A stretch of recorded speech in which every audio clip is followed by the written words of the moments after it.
నారా చంద్రబాబు నాయుడు అనే నేను శాసనం ద్వారా నిర్మితమైన భారత రాజ్యాంగం పట్ల నిజమైన విశ్వాసం, విధేయత చూపుతానని, భారతదేశ సార్వభౌమాధికారాన్ని, సమగ్రతను కాపాడుతానని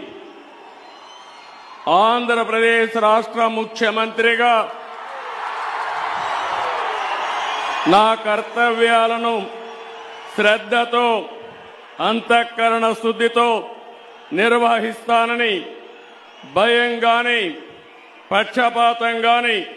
రాగద్వేషాలు గాని లేకుండా రాజ్యాంగాన్ని, శాసనాలను అనుసరించి ప్రజలందరికీ న్యాయం చేకూరుస్తానని దైవ సాక్షిగా ప్రమాణం చేస్తున్నాను.